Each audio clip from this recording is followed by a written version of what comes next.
Everyone, respected chief speaker, principal, and all the colleagues. We will now begin the webinar on introduction of journal in higher education.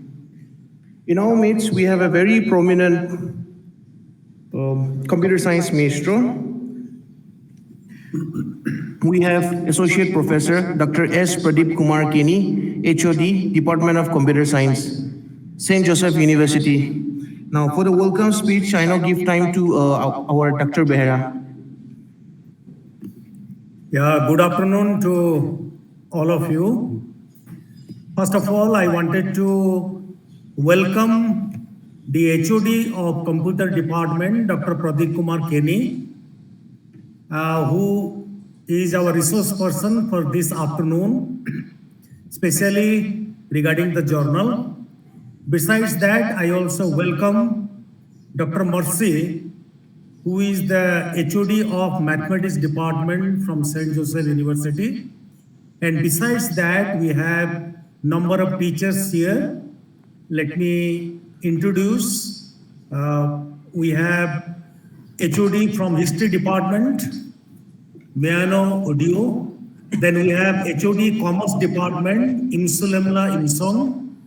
Then we have Assistant Professor, Department of English, Imolongla. And then we have HOD English Department, Jemsumba Waling. Some others will be joining very shortly, especially in Livingstone Foundation International College. We are planning to start a journal here. I wanted to give a little bit introduction. In our last governing body meeting, there was a decision that the college should start a journal which is the requirement for the NAC assessment and accreditation. So how to begin the journal? What is the process? How can we do that? And only for that, a small committee was formed. And in this committee, these are the following members.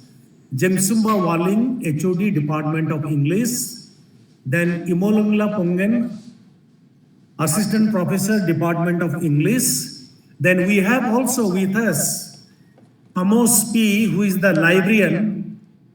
He is also a member of that. I also welcome him. These are the three people involved for this journal committee.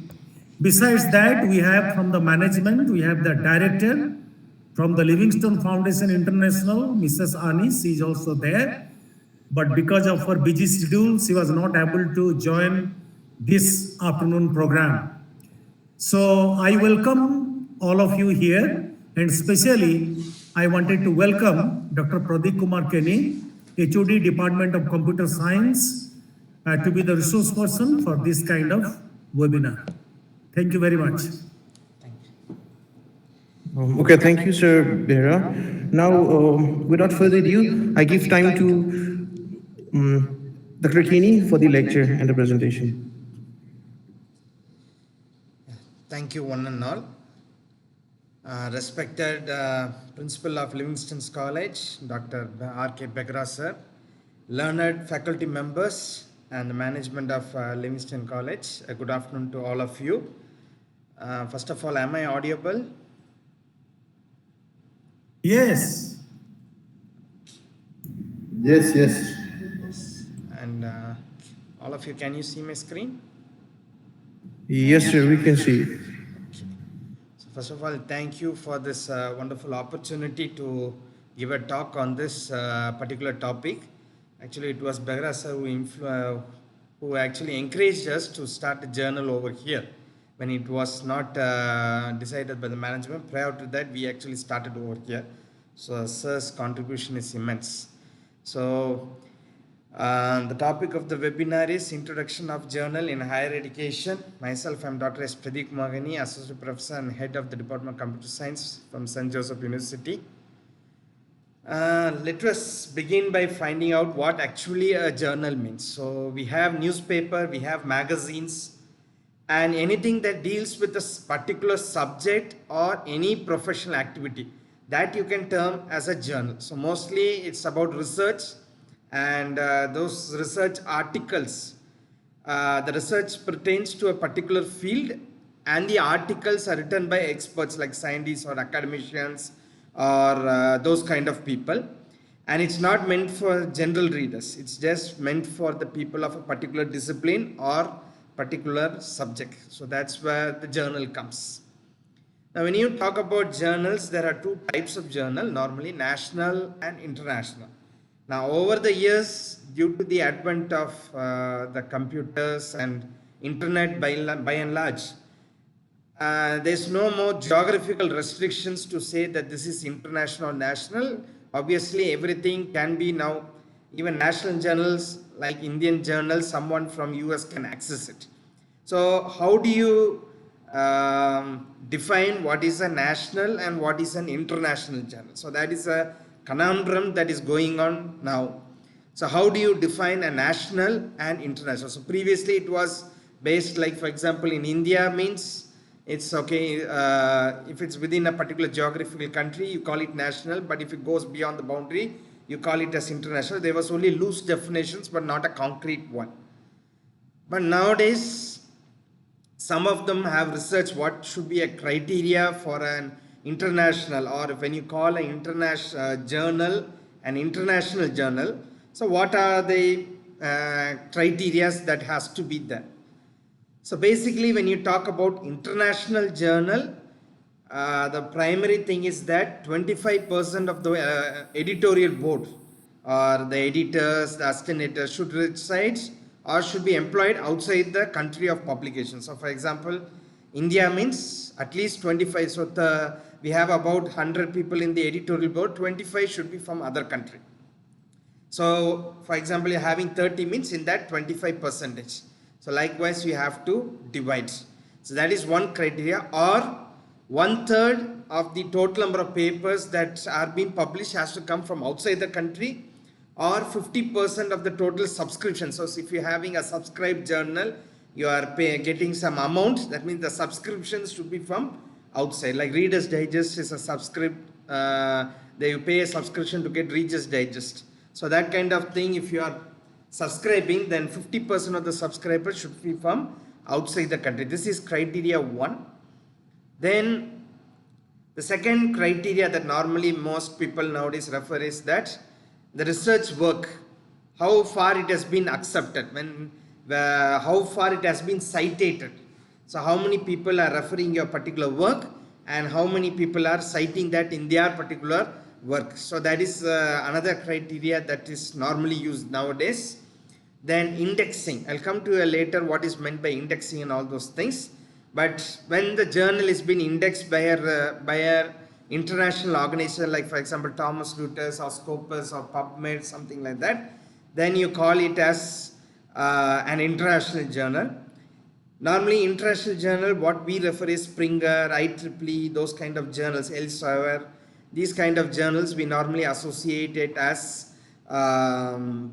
international journals, and sometimes a journal can be advertised as national or international based on the level of circulation.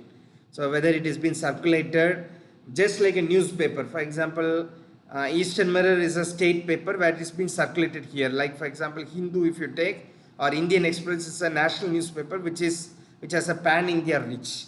So these are some of the criteria which you can use to define whether the word international comes before it or after it, whether it should be a national or international journal. It all depends on the reach. Now when you talk about journal in general, as I told you, it's about a collection of different articles. You have two types, one is national and international. The other things that come to your mind when you talk about a journal is whether it's online or offline. Whether online journal is good or offline journal is good, hard copy or versus the electronic medium or the print medium, which is good. The other question that comes is whether paid is good or free journal is good.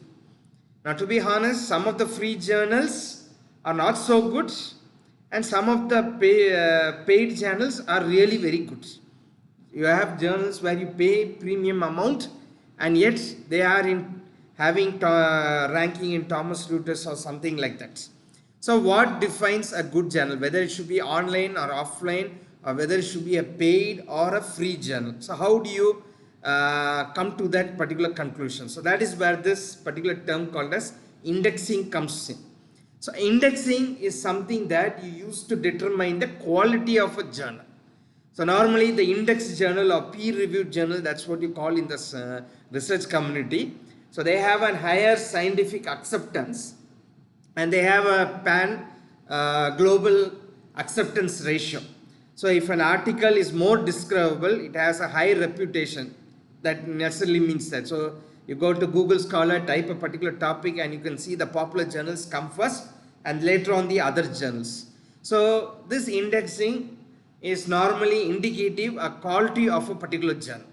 Okay, so it doesn't matter if it's paid or free, doesn't matter if it's online or offline.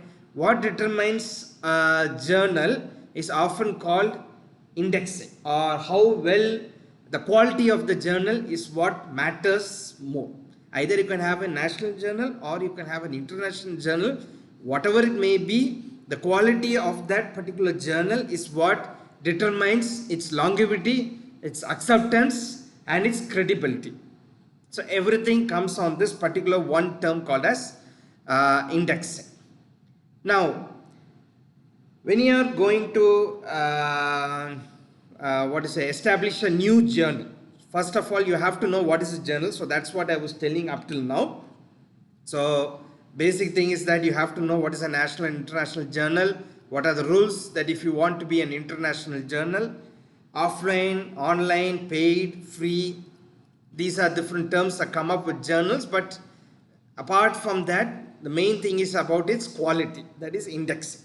So now these are general things that you have to know about a journal before getting your journal ready. Some of the terminologies that you have to understand prior to getting into designing your journal. Okay. So you are up and you want to design a journal. So there are a lot of components that you have to start designing. So for instance, the first component or the most important component that you need for your journal is a good logo.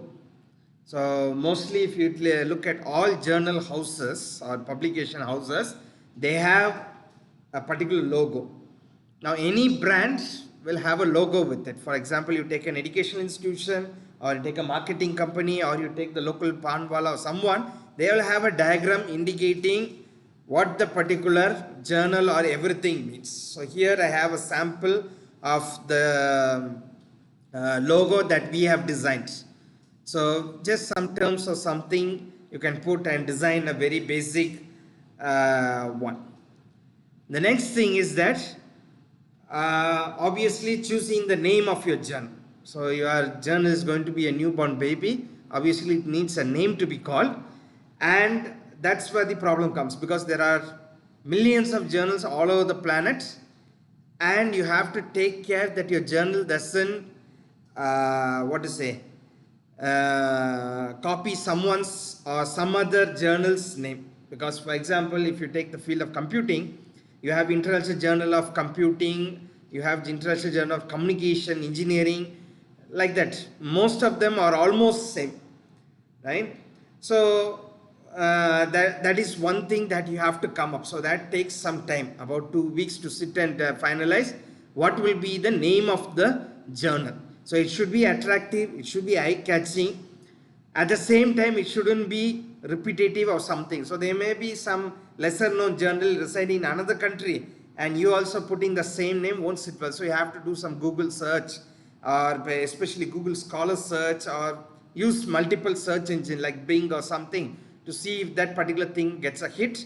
You can even use a plagiarism software to find out whether that particular text is there or not in any other form or something like that. The third thing that you have to decide is how you're going to have, like for example, the periodical.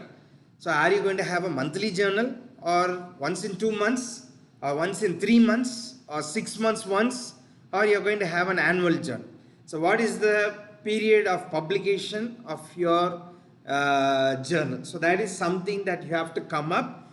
Especially for academic institution, it's highly advisable that you keep it at 6 months, because if you put 3 or monthly, the work will pile up, because at the start no problem, but as you age, as the journal gathers age, more and more papers will be coming, and then what will happen is you have to start doing stuff. Then obviously you have this something called as editorial board. So this is our journal, which you can see over here.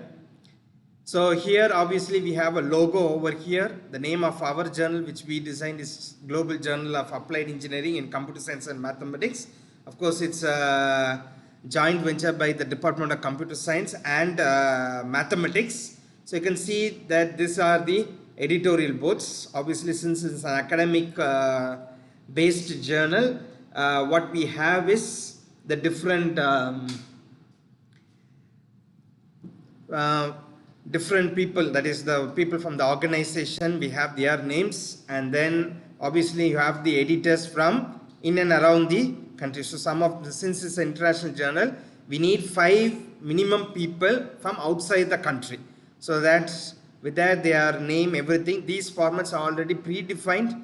If you go to any journal house, you can find this. Even ISSN needs this particular thing. You have to give their name along with their qualification, their designation, and the address of the institution where they are working, and obviously their email address. All these has to be furnished when you design a particular thing. So this is something other than the first 2 that you have to come up with. Next, you have to design a criteria of how authors are going to give you a paper. So like for example, you submit a paper, now it comes, and then first you check in the plagiarism, and then you basically you're telling the authors how your process is and what they have to do, when they have to submit, how they have to submit. So these are some of the guidelines that you design. So if you look at ours, so we have a pretty decent set of guidelines over here. So we have given them what are documents to be submitted, what is the initial manuscript, the points to be noted before submission, some basic rules for the particular candidate, so that they will know, the scholar or whoever is publishing the paper will know what they have to do and what not they have to, they shouldn't do. So what are the prerequisites for submitting to your particular journal. Then another thing that you need obviously is a journal template. So for example, this is our journal template. It should bear the name of the journal, the volume, issue, the month and the year, what is going to be your title size, then obviously how we are going to give the formatting for the author, and basically just like a thesis document or something, you need to tell them what is the size of the figure, the table of contents, what should be the general layout, the margin of the paper, the size of the paper, what should be in the footer, what should be in the header. All these things, you can see there is a neat theoretical description given, and how their diagram should be, how your diagram should be mentioned, everything basically, and the references most importantly, and what is the maximum page limit, even that you can fix it, or whether it's going to be a paid journal or not a paid journal. All those things first you have to come up with. So whatever I have listed in this slide are the ones that people are going to see. Okay, these are things that will be essentially displayed. Like for example, if you see in this one, the guidelines for the author, the logo, the name of the journal, the editorial board. Okay, these are some things that, and obviously the journal template. If you go for downloads, you have the downloads, and obviously the articles that we'll design later on. But these are the essential components that you will just see in the particular journal. So a journal, when it's being viewed, these are some things that you normally just see in a journal. Then obviously there are some things that the the front house of the journal won't show. Only the back end will know this one. That is the guidelines for the different editors. So when an editor is reviewing a paper, you have to have a clear-cut procedure how we are going to do. So like for instance, a paper is coming in, someone is submitting his or her article to you. They have read all the guidelines, everything, but they have submitted you. So the first thing is to see that whether they have followed the author's guidelines or not. Okay. Obviously, the second thing what you have to have is, most importantly, a criteria for plagiarism. So what is going to be acceptable limit? Whether it is going to be 30% or 20%, or whether it is going to be 50% or something, that you have to clear-cutly define what will be the plagiarism limit for accepting a journal for publication in your particular journal. Now, obviously, if the plagiarism is wrong, you have to send back to the scholar for reviewing and ask him to send it back. But if it is going on fine, the plagiarism is okay, then obviously the next process is to send it to the editors for reviewing. So you have to choose normally 2 editors, and those 2 editors will be provided a format, something called as a review format, as I have shown you here. So the title, the paper ID, the date, and you can have some criteria for reviewing. So like here in our journal, what we have is, we have the relevance of the paper of the journal, whether it's relevant, mainly about the concepts, then the presentation and organization of the paper, the research goals, whether it pertains to the current research activity or not, and then coverage of totally is sufficient or not, references, whether they are cited properly, the discussions, is based on analysis of data or not. So these are typically based on scientific papers like us, but if it's arts, it will be a little bit, the questionnaire should be a little bit different. Okay, so rate this paper comparison. This is something we have given, and ask them to grade in a scale of 4 from weak, average, good and excellent. Obviously at the end, what the reviewer can do is, you can suggest to accept this without any change, give for a minor change or major change, or reject by providing any set of reasons. So these are some of the things that a reviewer will be asked to go through and provide us with. Now, obviously, if your person is reviewing, it doesn't sit well that if only one person is reviewing. And also when you're sending for review, you must make sure that the person's, their name, everything has been removed from that. So in the journal template, if you can see here in the top, we have given their name, application, everything. So all these has to be hidden before sending for review. You can't send it along with the scholar's detail, or some people will try to influence it. So you shouldn't add it when you send for the review. So once obviously it has gone for review and review, it's not good that you send to only one person. It's best that you send to 2 people. So when comparing the 2 people, if two people are giving you their verdict for that particular document. So for example, one has given accept with no change, and other is given accept with minor change, that's okay. If suppose one is given with minor and major, that also is okay. But one has given accept with no change, the other is given reject with immediate reasons, and he is given like this, means then you have a conundrum as to which to choose. So that's where the third reviewer comes. So you have to again send it to the third person to get their opinion and see whether you can go with one, or we can go with the second person who has given it as reject. So that way you can consolidate whether this particular thing has to be taken in or not. Obviously, the last thing that you do everything is you have to get the camera ready paper, that is before publication. Obviously we have the journal format, so that is one work that we have to do.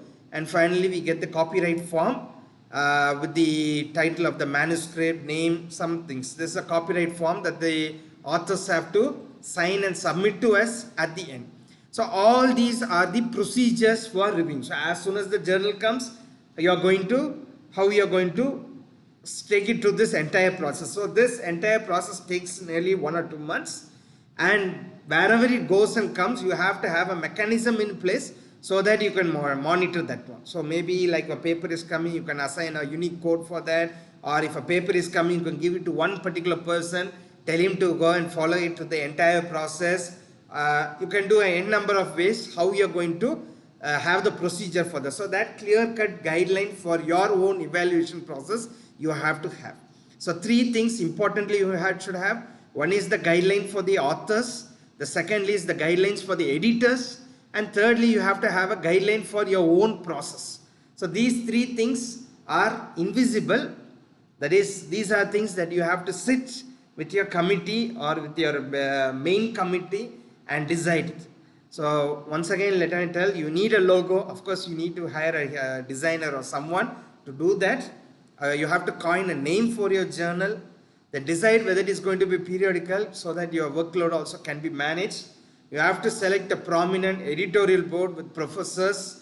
Not below the rank of associate professor will be much better. I think assistant professors, they won't accept when you send for the review or something. So sending someone from the cadre of professor and associate professor will sit good. Then you need some guidelines for the author, the journal template. These are things that have to be displayed outside. Then you have guidelines for editors, procedure for reviewing, the reviewers format, the copyright, and pretty much these are the different things that you have to come up with. That is, these are things that you have to be ready before you can move to the actual thing that we call journal. So normally when we call journal, so the one website which I showed you, this one. So this is actually when you come to into mind, like for example you go to IEEE or any journal you go, if it's an online it will be looking something like this. If it's a book version, you go to the library, you open it, it will have a cover page, then with the list of editors, the contents page and so forth and all those things. So this is the general structure that you have to decide. How is the structure of your particular journal going to be? So for example, I am having an online journal. So if for example I am having an online journal, obviously the first thing I need is a website, okay, or somewhere I have to host it. So here what we have done is we have hosted along with our university website and we have created a subdomain. So as soon as you type our journal name like St. Joseph University /GGSME and press enter, it will come automatically. Or if you are going for hard print, you have to design the quality of the paper, what paper you are going to have, whether it's going to be 80 GSM or 75 GSM, or whether you're going to have some bond paper. So when you're going like that, you can obviously charge some fees from the scholar to publish in your paper. But whether the person is willing to give the money or not depends on the indexing, the quality of the journal. For example, if IEEE is calling, then definitely anyone will be willing to pay. Or you can have, like for example, color paper, you can have some amount and black and white will be free. So the person will decline putting it as a color variant. So these are some things that you have to design. Once all the components are sorted and brought out, how we are going to display. So when you take an online, since we have an online journal, we obviously have to have a description about our journal. So here we have a basic design, an explanation about the journal. These are something that mandatorily we have to put it in front so that when we apply for ISSN we would get. So the frequency is the periodical, the title, obviously we got the ISSN number now, the publishing house name. So it's the same as the journal name, the chief editors of our journal, the copyrights, what you name you give, and the year of starting of it, and the subjects that are involved, what language is being published, the format of publication, the contact numbers, and the website that is being present since it's an online journal. So these are some things that come in the about us page. Then obviously you have an editor, the guidelines, and this one is not yet been put because we don't have indexing as of now. This is the current issue that we have published. Obviously the next one we will upload it in the next week, and this we will move it to the archives page. For now we haven't uploaded because since we didn't have time, but all the journals are ready for us. And we have email ID specifically designed, since it's an online journal, to submit. So you can have multiple methods. You can create a form so that people can upload here itself, or you can ask them to send it to a particular mail. That's up to you how you do. These are all the criteria that you have to design before him. And obviously some of the download, that is mainly the journal template. It will be in DOC as well as in PDF. Like for example mathematical or something like commerce or something you're doing, obviously someone is using latex, means you have to put up a latex format also. And the contact information, so the publishing body, the address of the journal, the editor's name, and the contact of the particular journal house. And this is a small website that we have designed for our journal. Same way If you are designing a hard copy, you have to design that, and you can also establish the cost. Like for example, you might have some server running cost, because since it's with the university, for us no problem. But if you are having your own website or something, it obviously costs money to maintain in the server. So in places like that, you may charge some nominal fee. If you are charging a fee, doesn't mean your journal is inferior. It all depends on the rating, and the rating will come, or the quality of journal, or the indexing, everything will come by the age of the journal. It won't come in one or two publications, but it will take time for it to come. So once the structure of the journal is being ascertained, and once you have done everything, before obtaining the ISSN number, obviously the first thing what you have to do is, you have to, for example, if it's online, you have to publish 5 minimum journals, and you have to publish one version of that already before applying for ISSN in case of online. But if it's offline, there is no criteria for like that. You can go for the first issue itself, you can ask for ISSN. So ISSN is actually called International Standard Serial Number, not to be confused with ISBN, which is for books. So that is International Standard Book Number. This is serial number. So this is used for identifying publishers, suppliers, library, those kind of things. Monograph, annual reports, yearbooks, those kind of things will come under this particular category. So the benefit of having an ISSN is to include international publicity and recognition of serials across the world. So when you take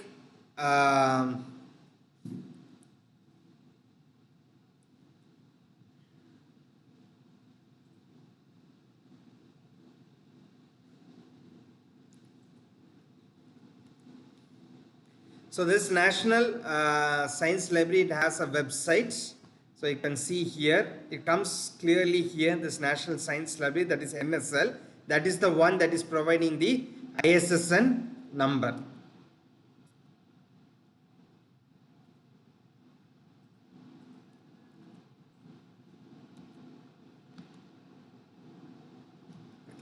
So meantime it uploads, I will just take from here. Yeah. So you have to navigate to this particular website, that is nsl.nisacare.res.in, which is nothing but the National Science Library. So it has a separate tab for ISSN, as you can see here. So it has a separate tab over here for ISSN. Once you click this particular tab, it will take you to the ISSN website, which is nothing but here.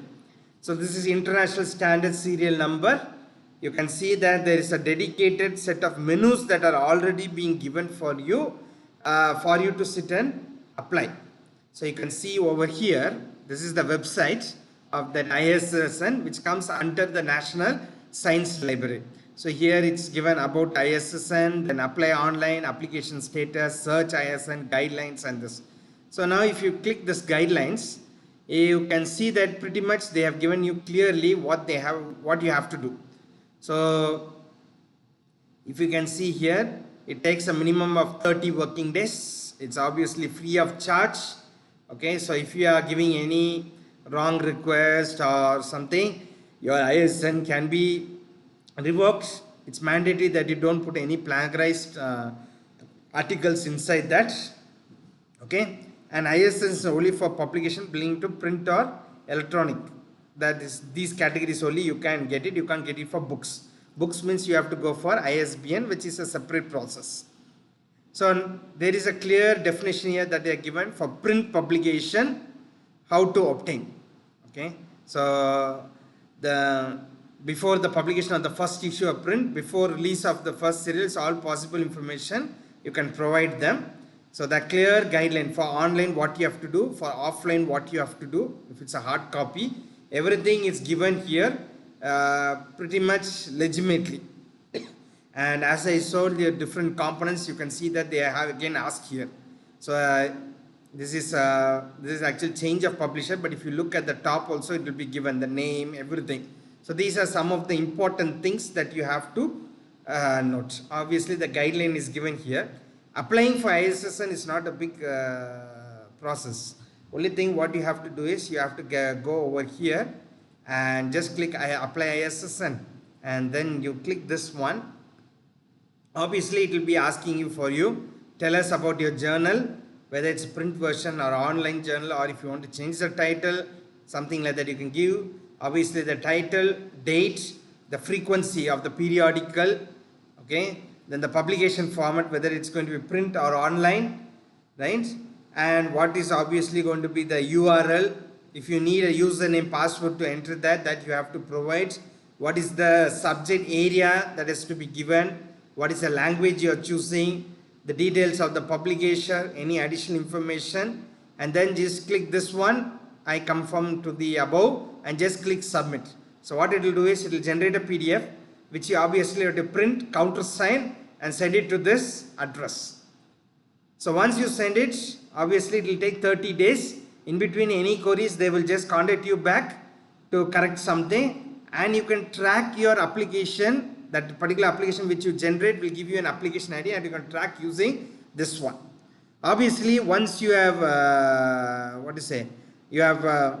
you have tracked and you got it, then obviously you'll be getting a letter from the particular journal house that yours has been given this particular thing, and then you can proceed. So you have different FAQs. So what is serial, you can go through this one. Pretty much any doubt you have regarding ISSN or serial, they have provided here. They are also given a clear contact number, doctor whom you have to contact, and obviously their phone number is there, the address is there, and you can just make a call to find out any feedback, suggestion. It's pretty much very basic. There's no specialized thing getting an ISSN number. Only thing that if you are having an international journal, minimum 5 of the people have to be from foreign. If it's an online version, you have to finish one particular publication, and then that's where the tricky part comes, because online is cost effective, but you need at least 5 willing people, some of your friends, to publish papers that should be of some quality and not plagiarized also. So that is something you have to work out when you are putting initial. Once it's done, then obviously you can keep on publishing or putting up any number of journals. Now obviously after the putting into the journal, once your journal is up and functioning, and 1 year down the line or 2 years down the line, then you can start about getting into different indexes. So in the meantime, it's better that, for example, you are publishing a Scopus Index journal, and you can just refer some of the journals that you have published in your own journal, so that the citation rating will little bit go high. So these are some things that you can do to get your journal or your particular journal website to the top of the ranking list. So now after 2 years of publication, obviously a letter from the head of the institute can help your journal to get into the UGC care list, and all the other rankings, everything will come depending on the ranking of your, so the quality of your particular journals that you publish. It's not a matter that you take time, but even though you take more time or something, your journals should be of highest quality. Then only automatically many people will be citing the particular journal. Then only many people, most of the indexes and all, it will automatically start getting on.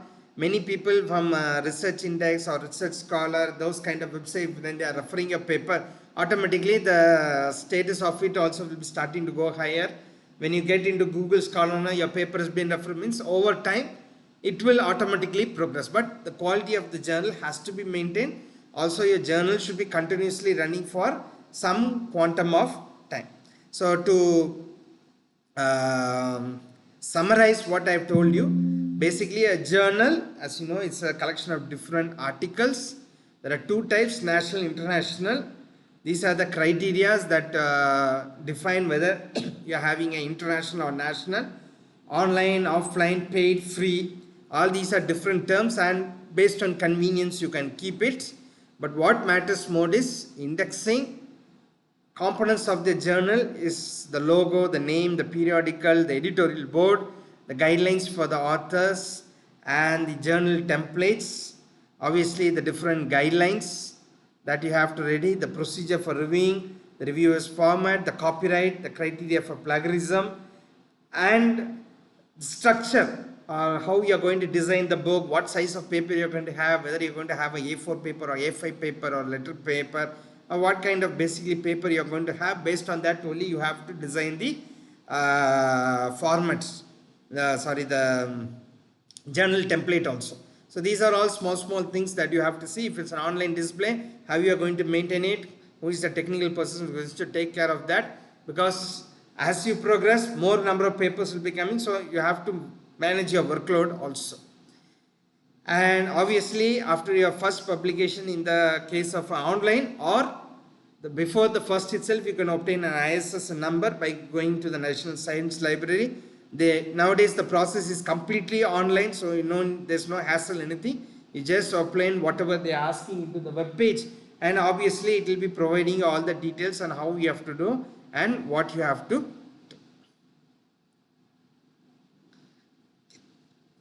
So does anyone have any questions?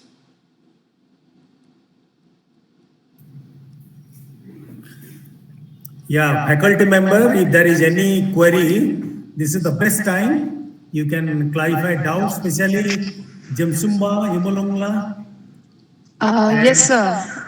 and Amos. Any doubt? Actually, I do have a query. Sir, Kenny, could you please repeat once again about the minimum requirement as due when we are asking for the ISSN number? In case of online, you have Yes, to sir. finish your first publication. Okay, sir. You have to publish one one periodical. That is the first version you have to publish. It Yes, should sir. contain minimum 5 articles. 5 articles. Okay. Articles. In case of print, that first publication is not necessary. Even Okay. before publishing your first article, you can approach for ISSN number. Okay, okay. Thank you so much, sir. Welcome.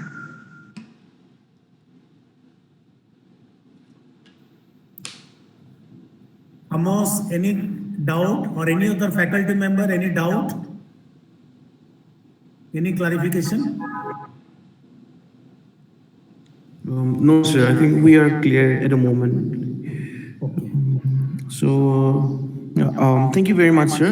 With this, we have come to the end of the webinar. Despite a busy schedule, we are very, very thankful and grateful to Dr. S. Pradeep Kumar Kenny for the valuable time and the very insightful inputs. Like, it's been an honor, and we definitely hope to have you again, sir. If we can get in touch in terms of if there's any queries and all, it would be really awesome. Dr. Pradeep, Yeah, tell me, sir. you know that our system is like this. I will tell you to take one screenshot, and in the meantime, all the faculty members, committee members, please switch on your video. All of you, please switch on your video.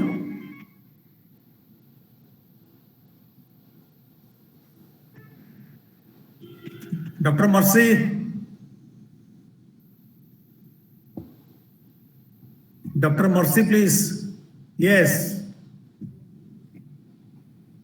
Dr. Mercy wants to hide. Nothing, sir.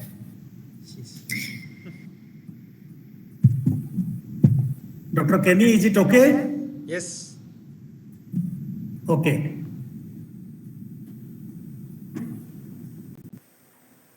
I think 2 staff members haven't turned on the video. Please mention the name. Mahana Odoyo. Any? Okay. Still not on? Yeah. Anyway, mostly it's being captured. Okay. Taken, no, already? Yeah, taken, sir. Okay, okay. Yeah. Thank you. Anyway, Jemsumba, you want to say anything or else I will conclude? Yes, sir, we're good. I think we can end from here. Okay. Thank you very much, Dr. Kenny and Dr. Morsi. Actually, being it is a new college, we are very serious to start a new journal for our college. As I said from the beginning, this is the decision of the college management that they want that the college should have a journal. And today, in your presentation, you have highlighted in detail how to begin, what is the procedure, and how we can do. So we are really thankful to you that you have given your time and you have prepared your PPT and you have made it very clear. We are really thankful to you. On behalf of the management and the faculty members, I would like to give thanks to especially to Dr. Kenny. Thank you so much, and thank you all the faculty members. We will wind up here. Okay, sir. Okay, sir. Thank you, sir.